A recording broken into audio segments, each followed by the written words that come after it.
It's yn hwyl. It's really fun. Good way to meet new people. It's really good to join. Amazing.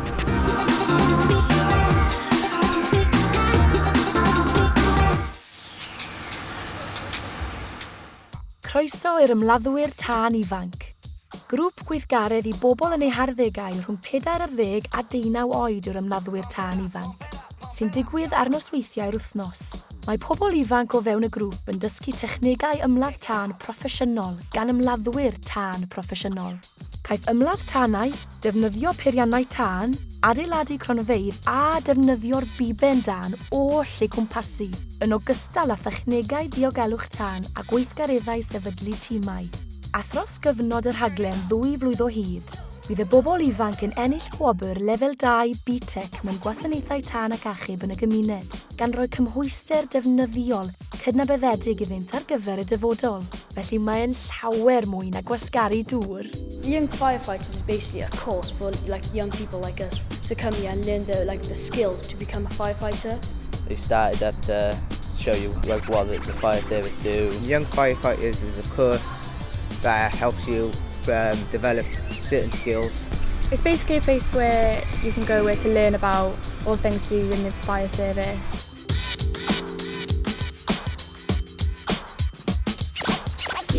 Yn y cyfarfodydd wythnosol, mae'r Ymladdwyr Tân Ifanc yn dysgu gan hyfforddwyr sydd â chefndir ymladd tân. Mae'r cwrs yn gymysgedd o weithgareddau ymarferol, gemau sefydlu tîm ac ychydig o ymarferion theori. Ac mae'r Ymladdwyr Tân Ifanc yn mynd i'r afael ag ystod eang o gyfarpar ymladd tân. Mae hyd yn oed ganddyn nhw eu peiriant tân eu hunain.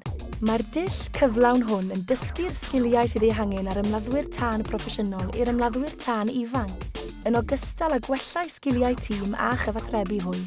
Drwy gydol y cwrs, bydd y bobl ifanc yn adeiladu hunan hyder ac yn dysgu hunan ddisgyblaeth wrth iddyn nhw gwblhau gweithgareddau. Mae'r sgiliau bywyd gwerthfawr hyn, ynghyd â gwobr lefel 2 BTEC EdXL, yn cynnig cychwyn da mewn bywyd i ymladdwyr tân, beth bynnag fydd ei gyrfa ddewisol. We learn about the ranks of firefighters and what you do when you get to the fire. Steve talks a lot to us about rescue. We do hose drills, which is when we run out lengths of hoses. Fire drills, like go in the drill tower, put the ladder up and use other commands. This morning we've been doing some team building exercises. Mae'r rhaglen yn arwain at wobr lefel 2 BTEC EdXL mewn gwasanaethau tân ac achub yn y gymuned, sy'n ymarferol yn bennaf, does dim aroliadau na gormod i'w hysgrifennu chwaith. Yn ogystal â'r driliau a'r offer tân, mae'r ymladdwyr tân ifanc hefyd yn dysgu am ddiogelwch yn y cartref, sut i gadw i teulu'n ddiogel rhag peryglon tân, effeithiau ymddygiad gwrth gymdeithasol a sgiliau cymorth cyntaf hanfodol. Ac ar ddiwedd y cwrs, mae yna seremoni raddio i nodi gwaith caled yr ymladdwyr tân ifanc. Mae cyfleoedd gwych ar y rhaglen hefyd. Mae ymladdwyr tân ifanc hefyd yn cynllunio'u prosiect cymunedol ei hunain ac yn cymryd rhan mewn digwyddiadau codi arian. Does wybod pwy fyddwch yn dod i gysylltiad â hwy? It's a great opportunity for any young people that take part in young firefighters. It teaches you skills that you take on into your future life, team building, communication skills, all the things that employers are looking for really. And we'll take young people in who are quite shy and don't know how to handle the equipment we use and so forth.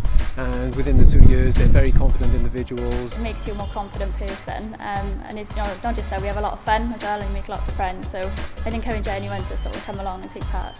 Yeah, I enjoy it. It helps me meet new people. So when I come here I can see half all my friends. It's a good experience and it's fun to do when you meet loads of new people. I've made quite a few friendships, they're all really nice people. I really enjoy seeing how productive this can be for young people, and the young people when they're here they really enjoy themselves, they learn lots about the fire service and the responsibility of public service. It's really enjoyable seeing after a 2-year programme the children and young people leaving with those skills. It gives me the skills, for example, it teaches us first aid.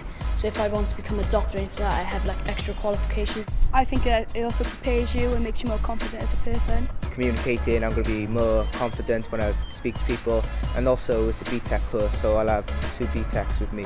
You learn discipline, and it kind of prepares you for outside world because then you can treat people better. You get a lot of experience out of it, you learn a lot of things. They get to do practical activities and some classroom based as well. It just lets them work as a team, and they learn new skills that perhaps most people wouldn't get an opportunity to learn. Mae'n hawdd ymuno ar Ymladdwyr Tân Ifanc. Mae'r rhaglen yn agored i bob plentyn rhwng 40 a 19 oed yn ne Cymru. Mae 10 o ganghennau wedi gwasgaru ar draws yr ardal, felly bydd un yn gyfleus i chi, lle bynnag i chi'n byw. Y cwbl sydd angen i chi wneud yw e-bostio youngfirefighters@southwales-fire.gov.uk neu galw dim 1443 232 dim dim dim i gael mwy o wybodaeth. The Young Firefighters is definitely a place young people should go to. Young Firefighters is amazing. Mae Young Firefighters yn arbennig o dda. Yn really dda i'n gwneud a diffyn a mae'n load o hwyl. It's really fun, you get to meet new people, the staff are really friendly and you can try out new things. It's a fun place, everyone's really nice to get along with, and it's actually really fun to learn here. The Young Firefighters is amazing. The Young Firefighters, which I think, in my opinion, is the best course in the world.